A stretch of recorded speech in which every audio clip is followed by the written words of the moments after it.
Hey guys, welcome back. Today we're going to do solution. I don't know why I'm paused. Solution issue number 4, Ultraverse Comics. Uh, the last issue was that the story goes over into the comic Hardcase. I don't have Hardcase yet. Also, Breakthrough. Yeah, this is an event. And to be honest, I'm not a big fan of events because you have to buy all of the books. And some books are not fun to read for whatever reason. You know, maybe the bad art, or you don't like the character, or the story sucks. There's different reasons for that. I like Solution. I don't like this issue a lot. I don't know much about the Breakthrough event. What I do know, there's a character that has it was very powerful. She's called Amber, and she reminds me of Phoenix, of the X-Men. And there's some kind of an object that these guys need to get before the enemy does, and that's basically it. I'm going to explain along the way, but first I wanted to show you something cool that I really like, and that's this fold-out cover, if you will. I really like that. I wish we could, doing this a little bit more. Yeah, it looks great. I don't have a problem with the art. The art looks really cool. I mean, look at this. This is, Layla Cho. She's the leader of the Solution. I mean, it looks great. I mean, she has a nice physique, very calm. You can see the facial expression here, somewhat. Yeah, I don't know. I just love the art of this book. So, and it's done by James D. Hudnall as the writer, Derek Robertson penciler. I hope he is doing still some comics nowadays. I have to look it up. Yeah, and Barb Kalberg is the inker. Again, great art, great stuff. So they are in space, and this is Hardcase, and this is a person that I didn't know before, but she calls herself Choice, and there's also a big C on her costume, which is silly.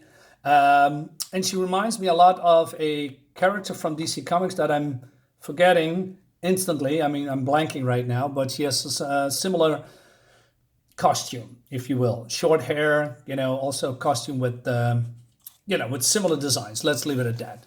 So they're in space, and it seems that they are following a group of super powered beings. Well, they call themselves Ultras. Everyone in this universe calls themselves Ultras, not mutants, not superheroes. No, just Ultras. And they are flying to the moon because there is some kind of object on the moon, and they need to get there before they do.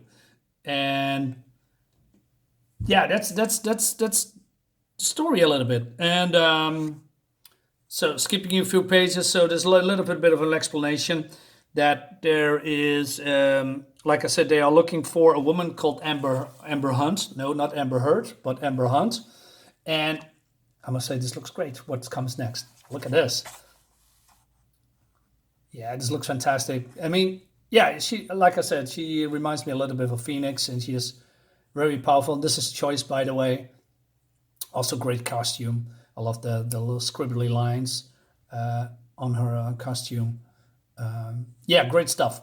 And it seems that, Amber is doing, uncontrollable wild stuff with her powers. And there's some kind of an event that they call it a breakthrough. And they need to stop her. And then, I don't know if this comes after or first, or if this is a preview for what's happened.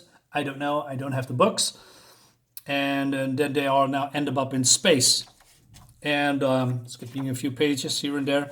So this is not really a weird one, but when I read this, I think, wait a minute, is this some kind of how do you call it, homoerotic tension in a positive way between these guys? I'm not entirely sure. I couldn't tell that's the case, and I don't say that in a bad way. I mean, homoerotic is a normal word. I think it's not really offensive, and even if it's offensive, I don't give a fuck. I'm just just grow a spine.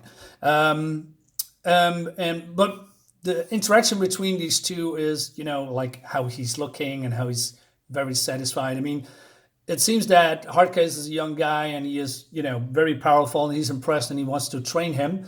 And Hardcase says, I'm a little bit too dangerous for sparring. And then he says, well, I'm giving you a few pointers if you're interested that could save your life. Of course, it have to be after this mission if we survive. Heh. I'll think about it. Thanks.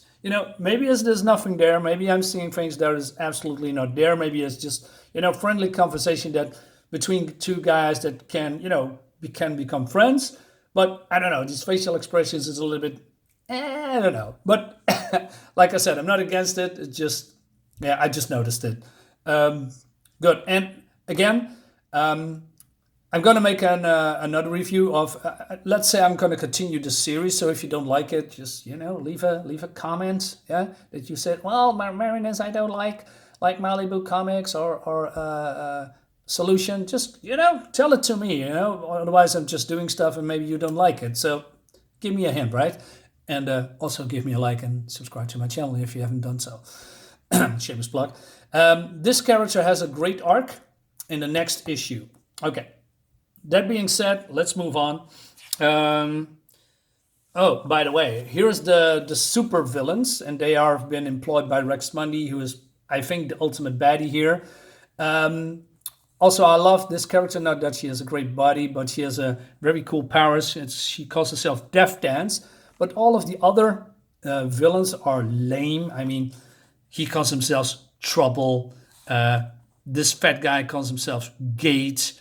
He's Needler and Gun Nut. What the hell is that? And this Meat Hook. Well, I'm not against that Meat Hook. And this is book. It's very boring. They look boring. And having a big guy in a a very tight suit doesn't look very well. Just change the costume. But hey, I'm not. It is what it is. I don't really care. But I'm just pointing it out.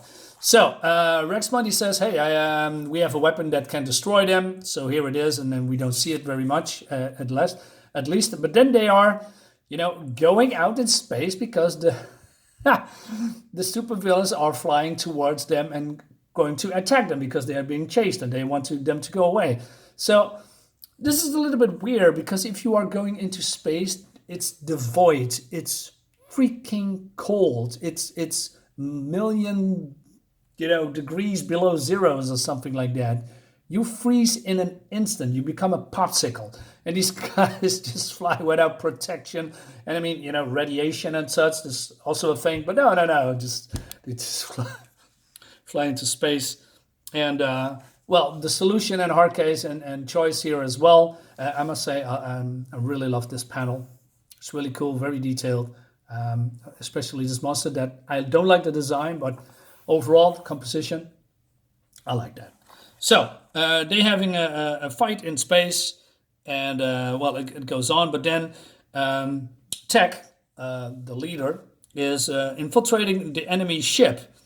And then she's trying to make contact with them and, disrupt their, electrical systems because that's what she can do. She can use her wetware in her head to have, different electronic powers. And then she's getting feedback from the ship and she realizes this is an extraterrestrial ship. And then the teleporter, Gates, comes back and, he gives her a hint what's to come. And then she realizes he did something. And it seems that Gates went to her ship or their ship, a Solutions ship, and planted the bioweapon there. So, Tech realized that, and she is gonna fly back as soon as possible. The Solution are still in kicking each other's ass with, well, not each other's, but the other team's ass, and the other way around. They are, I think, evenly matched. But it's in space. What can you do in space, right? Everything is slow, and you cannot really fight there. But comics, what is laws of physics? Laws of physics is not important in comics, I guess. So you see here, so they are going back, and the enemy team is also retreating. And then they are seeing that the ship is getting eaten by some kind of a what you call it, a nanovirus, and they couldn't eat the ship. So I don't know. It just looks weird. I mean, look how thin these, the walls are. I mean, is this ship made of carbon paper, or how do you say carton? Just now, well, let us say paper. I mean, it's that thin. And then Rex Mundi says to the enemy team, well, they are still following us, Rex. We're getting close to the moon. Yeah, don't worry. Just keep watching the stream, and then we see an explosion, assuming that they are, dead. But of course, they aren't. I mean, the comic is still going. And it brings us to the end of the book, because we're going to breakthrough number 2 that I don't have. And that's why I don't like... these are the other breakthrough comics crossovers, by the way. Did you know this is made by Aaron Lopresti, writer? Aaron Lopresti is, I don't know who that is. Aaron Lopresti did a lot of great things. So, I have no fucking clue. So that means I probably need to get breakthrough comics or not. But yeah, I don't know, man. I don't like crossovers. It's always a hassle. It's always, you have to get it, you have to read it, and if you don't like it, should I continue then the story? Well, this story is probably now done after this, because it concludes in breakthrough number 2.